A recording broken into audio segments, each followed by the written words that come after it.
ਪੰਜਾਬ ਦੇ constable, sub inspector, ਨਾਇਬ ਤਹਿਸੀਲਦਾਰ, ਪਟਵਾਰੀ ਅਤੇ ਹੋਰ ਵੇਰੀਅਸ ਐਗਜ਼ਾਮਸ ਦੀ ਕੰਪਲੀਟ ਅਤੇ ਵਧੀਆ ਤਿਆਰੀ ਲਈ ਅੱਜ ਹੀ CBL ਨੂੰ ਸੰਪਰਕ ਕਰੋ ਤੇ ਇਹਨਾਂ ਕੋਰਸਿਸ ਦੇ ਫ੍ਰੀ ਡੈਮੋ ਲਈ ਤੁਸੀਂ ਹੇਠਾਂ ਦਿੱਤੇ ਨੰਬਰ ਤੇ ਸਾਨੂੰ ਕਾਲ ਕਰ ਸਕਦੇ ਹੋ। 2 ਅਪ੍ਰੈਲ 2023 ਵਰਲਡ ਔਟਿਜ਼ਮ ਅਵੇਅਰਨੈਸ ਡੇ। ਇਹ ਦਿਨ ਯੂਨਾਈਟਿਡ ਨੇਸ਼ਨਸ ਜਨਰਲ ਅਸੈਂਬਲੀ ਵੱਲੋਂ ਨਿਰਧਾਰਿਤ ਕੀਤਾ ਗਿਆ ਇੱਕ ਦਿਨ ਹੈ ਜਿਸ ਦਾ ਏਮ ਹੈ to improve the quality of life of people with autism. ਇਸ ਦਿਨ ਕਾਫੀ ਆਰਗੇਨਾਈਜੇਸ਼ਨਸ ਤੇ ਲੋਕੀ ਅਵੇਅਰਨੈਸ ਡਰਾਈਵਸ ਚਲਾਉਂਦੇ ਹਨ ਤਾਂ ਕਿ ਲੋਕਾਂ ਨੂੰ ਪਤਾ ਚੱਲੇ ਕਿ ਔਟਿਜ਼ਮ ਹੈ ਕੀ ਚੀਜ਼ ਐਂਡ ਜਿਹੜੇ ਲੋਕਾਂ ਨੂੰ ਔਟਿਜ਼ਮ ਹੈ ਉਹਨਾਂ ਨੂੰ ਅਸੀਂ ਕਿਵੇਂ ਹੈਲਪ ਤੇ ਅਸਿਸਟ ਕਰ ਸਕਦੇ ਹਾਂ ਤਾਂ ਕਿ ਸੁਸਾਇਟੀ 'ਚ ਉਹ ਆਪਣੀ ਇੱਕ ਵਧੀਆ ਲਾਈਫ ਬਣਾ ਸਕੇ। ਸੋ ਅੱਜ ਦੇ ਦਿਨ ਅਸੀਂ ਡਿਸਕਸ ਇਹੀ ਕਰ ਲੈਂਦੇ ਹਾਂ ਕਿ ਔਟਿਜ਼ਮ ਹੈ ਕੀ ਚੀਜ਼। Now, autism is a neurodevelopmental disorder. ਇਸ ਦਾ ਕੀ ਮਤਲਬ ਹੋਇਆ ਕਿ ਇਹ ਡਿਵੈਲਪਮੈਂਟਲ ਜੋ ਬ੍ਰੇਨ ਦੀ ਸਾਡੀ ਡਿਵੈਲਪਮੈਂਟਲ ਐਬਿਲਿਟੀ ਹੁੰਦੀ ਹੈ, ਇੱਕ ਡਿਵੈਲਪਮੈਂਟ ਹੁੰਦੀ ਹੈ, ਉਸ ਦਾ ਇੱਕ ਡਿਸਆਰਡਰ ਹੈ ਜੋ ਕਿ ਨਿਊਰੋਲੋਜੀ ਜਾਂ ਨਿਊਰੋਨਸ ਨਾਲ ਰਿਲੇਟਡ ਹੈ।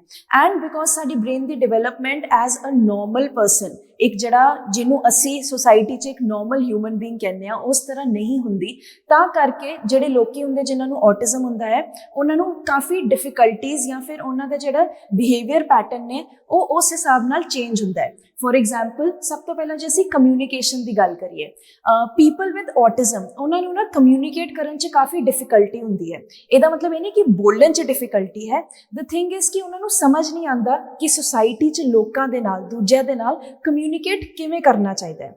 ਫੋਰ ਐਗਜ਼ਾਮਪਲ, ਹੁਣ ਅਸੀਂ ਨੋਨ ਵਰਬਲ ਕਮਿਊਨੀਕੇਸ਼ਨ ਦੀ ਜੇ ਗੱਲ ਕਰੀਏ, ਉਹਦੇ 'ਚ ਕੀ ਆ ਜਾਂਦਾ ਹੈ ਕਿ ਤੁਹਾਡੀ ਬੋਡੀ ਲੈਂਗੁਏਜ ਕੀ ਹੈ, ਤੁਹਾਡੇ ਫੇਸ ਦੇ ਐਕਸਪ੍ਰੈਸ਼ਨਸ ਕੀ ਕਹਿੰਦੇ ਨੇ। ਐਟ ਟਾਈਮਸ ਕੀ ਹੁੰਦਾ ਹੈ ਕਿ ਸਾਹਮਣੇ ਵਾਲੇ ਨੂੰ ਨਾ ਬੋਲ ਕੇ ਕੁਝ ਦੱਸਣ ਦੀ ਲੋੜ ਨਹੀਂ ਪੈਂਦੀ।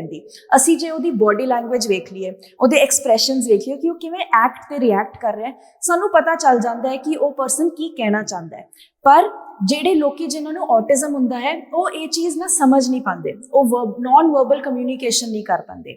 ਐਟ ਟਾਈਮਸ ਜਿਹੜੀ ਵਰਬਲ ਕਮਿਊਨੀਕੇਸ਼ਨ ਵੀ ਹੁੰਦੀ ਹੈ, ਜਿਹੜੀ ਬੋਲ ਕੇ ਵਰਡਸ ਦੇ ਨਾਲ ਅਸੀਂ ਲੋਕਾਂ ਨਾਲ ਵਾਰਤਾਲਾਪ ਕਰਦੇ ਹਾਂ, ਕਮਿਊਨੀਕੇਟ ਕਰਦੇ ਹਾਂ, ਉਸ ਚੀਜ਼ ਵੀ ਉਹਨਾਂ ਦੀ ਲਾਈਫ 'ਚ ਕਾਫੀ ਡਿਲੇ ਆ ਜਾਂਦਾ ਹੈ। So delayed verbal communication is also one of the signs. Next ਕੀ ਹੁੰਦਾ ਹੈ ਕਿ ਦੇ ਸ਼ੋ ਰੈਪੀਟੇਟਿਵ ਬਿਹੇਵੀਅਰਸ। ਲੈਟਸ ਸੇ ਕਿ ਇੱਕ ਐਕਚੁਅਲੀ ਕੀ ਹੈ ਕਿ ਔਟਿਜ਼ਮ ਨਾ ਬਚਪਨ ਤੋਂ ਹੀ ਉਹਦੇ ਸਿੰਪਟਮਸ ਦਿਖਣੇ ਸ਼ੁਰੂ ਹੋ ਜਾਂਦੇ ਹਨ। So at Times you will see ਕਿ ਇੱਕ ਬੱਚਾ ਹੈ ਉਹ ਜੇ ਗੋਲ ਘੁੰਮ ਰਿਹਾ ਨਾ ਤੇ ਉਹ ਗੋਲ ਘੁੰਮੀ ਜਾ ਰਿਹਾ। ਸੋ ਉਹਦਾ ਜਿਹੜਾ ਬਿਹੇਵੀਅਰ ਹੈ ਉਹ ਬਹੁਤ ਹੀ ਰੈਪੀਟੇਟਿਵ ਹੋ ਜਾਂਦਾ ਹੈ। And because of all these things social life 'ਚ ਉਹਨਾਂ ਨੂੰ ਐਡਜਸਟ ਕਰਨ 'ਚ ਕਾਫੀ ਡਿਫਿਕਲਟੀ ਆਉਂਦੀ ਹੈ। ਹੁਣ ਪਹਿਲਾਂ ਤਾਂ ਇਸ ਡਿਸਆਰਡਰ ਨੂੰ ਔਟਿਜ਼ਮ ਕਿਹਾ ਜਾਂਦਾ ਸੀਗਾ। 2013 ਵਿੱਚ ਨਾ ਔਟਿਜ਼ਮ ਵਰਡ ਨੂੰ ਰਿਪਲੇਸ ਕਰਕੇ ਇਸ ਡਿਸਆਰਡਰ ਦਾ ਨਾਮ ਰੱਖ ਦਿੱਤਾ ਗਿਆ ਔਟਿਜ਼ਮ ਸਪੈਕਟਰਮ ਡਿਸਆਰਡਰ। ਨਾਓ ਸਪੈਕਟਰਮ, ਔਟਿਜ਼ਮ ਸਪੈਕਟਰਮ ਡਿਸਆਰਡਰ ਇੱਕ ਅੰਬਰੇਲਾ ਟਰਮ ਹੈ, ਮਤਲਬ ਇਹਦੇ ਅੰਡਰ ਹੋਰ ਕਾਫੀ ਸਾਰੇ ਡਿਸਆਰਡਰਸ ਆ ਜਾਂਦੇ ਹਨ, ਜਿਵੇਂ ਕਿ ਇੱਕ ਜੇ ਐਗਜ਼ਾਮਪਲ ਲਈ ਤੇ ਐਸਪਰਜਰ ਸਿੰਡਰੋਮ। ਹੁਣ ਐਸਪਰਜਰ ਸਿੰਡਰੋਮ ਵੀ ਔਟਿਜ਼ਮ ਵਰਗਾ ਹੀ ਹੁੰਦਾ ਹੈ, but it is a milder form of this disorder, milder form of autism. So 2013 ਵਿੱਚ ਔਟਿਜ਼ਮ ਨੂੰ ਹਟਾ ਕੇ ਜੇ ਕਿਸੇ ਹੁਣ ਵੀ ਐਟ ਪ੍ਰੈਜ਼ੈਂਟ ਜੇ ਕਿਸੇ ਪਰਸਨ ਨੂੰ ਔਟਿਜ਼ਮ ਹੈ ਤੇ ਅਸੀਂ ਉਹਨੂੰ ਇਹ ਨਹੀਂ ਕਹਿੰਦੇ ਇਹਨੂੰ ਔਟਿਜ਼ਮ ਹੈ, we say that this person is on the spectrum. ਮਤਲਬ ਔਟਿਜ਼ਮ ਸਪੈਕਟਰਮ ਡਿਸਆਰਡਰ ਤੇ ਹੈ, ਇਸ ਵਿੱਚ ਇਹਨੂੰ ਕੋਈ ਵੀ ਇੱਕ ਪ੍ਰੋਬਲਮ ਹੋ ਸਕਦੀ ਹੈ, ਇੱਕ ਡਿਸਆਰਡਰ ਹੋ ਸਕਦਾ ਹੈ ਜਾਂ ਫਿਰ ਕੰਬੀਨੇਸ਼ਨ ਆਫ 2 or 3 ਡਿਸਆਰਡਰਸ। ਹੁਣ ਜੇ ਇੰਡੀਆ ਦੀ ਗੱਲ ਕਰੀਏ ਤੇ according to 2011 census 1 out of 66 people or 1 out of 66 children has been considered ਕਿ ਉਹਨੂੰ ਔਟਿਜ਼ਮ ਹੈ। ਸੋ ਕਰੰਟ ਅਫੇਅਰਸ ਦੇ ਰਿਲੇਟਡ ਜੇ ਅਸੀਂ ਐਗਜ਼ਾਮ ਪੁਆਇੰਟ ਆਫ ਵਿਊ ਦੀ ਗੱਲ ਕਰੀਏ ਤਾਂ ਅਸੀਂ ਇਸ ਚੀਜ਼ ਨੂੰ ਧਿਆਨ ਦੇ ਸਕਦੇ ਹਾਂ ਕਿ ਜਿਹੜਾ ਇੰਡੀਆ ਦਾ PWD ਐਕਟ ਹੈ, ਪਰਸਨ ਵਿਦ ਡਿਸੇਬਿਲਿਟੀ ਐਕਟ 1995, ਉਸ ਵਿੱਚ ਔਟਿਜ਼ਮ ਜਿਹੜਾ ਸਪੈਕਟਰਮ ਡਿਸਆਰਡਰ ਹੈ ਉਹ ਇਨਕਲੂਡਿਡ ਹੈ ਜਾਂ ਨਹੀਂ ਹੈ।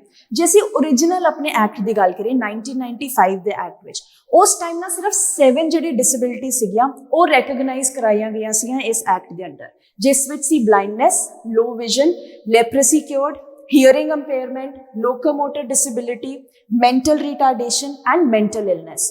ਹੁਣ ਇਹ ਮੈਂਟਲ ਰਿਟਾਰਡੇਸ਼ਨ ਵਰਡ ਨਾ ਪਹਿਲਾਂ ਤਾਂ ਯੂਜ਼ ਹੁੰਦਾ ਸੀ, ਬਟ ਰੀਸੈਂਟਲੀ ਹੁਣ ਇਸ ਨੂੰ ਨਾਮ ਦਿੱਤਾ ਗਿਆ ਹੈ intellectual disability the, because mental retardation ਜਿਹੜਾ ਵਰਡ ਹੈ ਨਾ ਉਸਨੂੰ ਬਹੁਤ ਐਕਸਪਲੋਇਟ ਕਰ ਦਿੱਤਾ ਗਿਆ and it is considered rude ਕਿ ਤੁਸੀਂ ਕਿਸੇ ਪਰਸਨ ਨੂੰ ਕਹਿ ਰਹੇ ਹੋ ਕਿ ਉਹ ਮੈਂਟਲ ਹੈ, ਤਾਂ ਕਰਕੇ ਇਸ ਦਾ ਨਾਮ ਚੇਂਜ ਕਰਕੇ ਕਰ ਦਿੱਤਾ ਗਿਆ ਸੀਗਾ ਇੰਟੈਲੈਕਚੁਅਲ ਡਿਸੇਬਿਲਿਟੀ।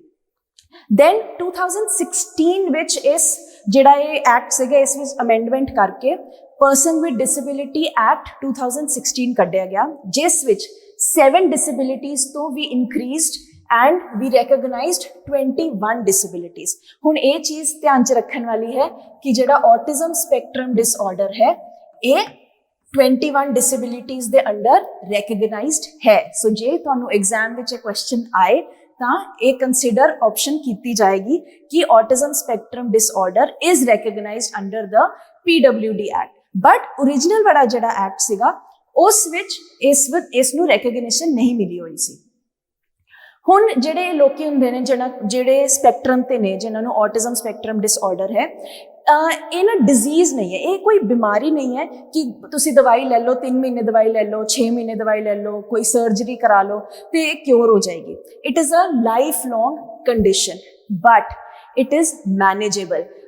ਵਿਦ ਏਜ ਕੀ ਹੁੰਦਾ ਹੈ, ਜੇ ਬੱਚੇ ਨੂੰ ਛੋਟੇ ਹੁੰਦੇ ਤੋਂ ਇਹ ਡਾਇਗਨੋਸ ਕਰ ਦਿੱਤਾ ਜਾਏ ਕਿ ਉਹਨੂੰ autism ਹੈ, ਉਹ ਸਪੈਕਟਰਮ ਤੇ ਹੈ, so through behaviour intervention behaviour therapies ਹੁੰਦੀਆਂ ਨੇ ਕਾਫੀ ਸਾਰੀਆਂ, ਹੁਣ ਤਾਂ ਇੰਡੀਆ 'ਚ ਵੀ ਇਹ ਬਹੁਤ ਹੀ ਕਾਮਨ ਹੋ ਗਿਆ ਹੈ ਵੇਅਰ ਥਰੂ ਬਿਹੇਵੀਅਰ ਥੈਰੇਪੀਜ਼ ਤੁਸੀਂ ਇਹ ਜਿਹੜਾ ਡਿਸਆਰਡਰ ਹੈ ਇਹਨੂੰ ਮੈਨੇਜ ਕਰ ਸਕਦੇ ਹੋ। So a child can be taught ਕਿ ਕਿਵੇਂ ਉਹਨੇ ਸੁਸਾਇਟੀ ਵਿੱਚ ਸਕੂਲ ਵਿੱਚ ਆਪਣੇ ਫਰੈਂਡਸ ਦੇ ਨਾਲ ਆਪਣੇ ਬਿਹੇਵੀਅਰ ਨੂੰ ਕਿਵੇਂ ਮੈਨੇਜ ਕਰਨਾ ਹੈ। ਐਂਡ ਇਸ ਦਾ ਸਭ ਤੋਂ ਵਧੀਆ ਐਗਜ਼ਾਮਪਲ ਕੀ ਹੋ ਸਕਦਾ ਹੈ ਜੇ ਅਸੀਂ ਥੋੜੀ ਫੇਮਸ ਪਰਸਨੈਲਿਟੀਜ਼ ਵੇਖੀਏ। ਹੁਣ ਕਿਹਾ ਜਾਂਦਾ ਹੈ ਕਿ ਐਲਬਰਟ ਆਇਨਸਟਾਈਨ ਜਿਹੜੇ ਸੀਗੇ ਉਹਨਾਂ ਨੂੰ ਵੀ autism ਸੀ, ਈਵਨ ਬਿਲ ਗੇਟਸ ਨੂੰ ਕਿਹਾ ਜਾਂਦਾ ਹੈ ਕਿ autism ਹੈ, ਈਵਨ ਸਟੀਵ ਜੌਬਸ ਜਿਹੜੇ ਐਪਲ ਦੇ ਫਾਊਂਡਰ ਹਨ ਉਹਨਾਂ ਨੂੰ ਵੀ ਮੰਨਿਆ ਜਾਂਦਾ ਸੀ ਕਿ ਉਹਨਾਂ ਨੂੰ ਵੀ autism ਹੈ। Out of all people Allen Musk, ਇਹਨਾਂ ਨੇ ਤਾਂ ਇੱਕ ਆਪਣੇ ਟਾਕ ਸ਼ੋਅ 'ਚ ਇਸ ਚੀਜ਼ ਨੂੰ ਅਨਾਊਂਸ ਵੀ ਕੀਤਾ ਸੀਗਾ ਕਿ ਉਹਨਾਂ ਨੂੰ autism ਹੈ। So on this day on 2 April world autism awareness day ਅਸੀਂ ਵੀ ਥੋੜੇ ਅਵੇਅਰ ਹੋਈਏ ਇਹਨਾਂ ਲੋਕਾਂ ਦੇ ਬਾਰੇ 'ਚ ਕਿ ਕਿਵੇਂ ਅਸੀਂ ਕੰਟਰੀਬਿਊਟ ਕਰ ਸਕਦੇ ਹਾਂ in the society to make life easier for them and manageable for them। And ਜੇ 2023 ਦਾ ਅਸੀਂ ਥੀਮ ਵੀ ਵੇਖੀਏ ਉਹ ਵੀ ਇਹੀ ਹੈ that to improve the quality of life of such people in homes, household 'ਚ, then at workplace, in arts and even in policy making. Thank you.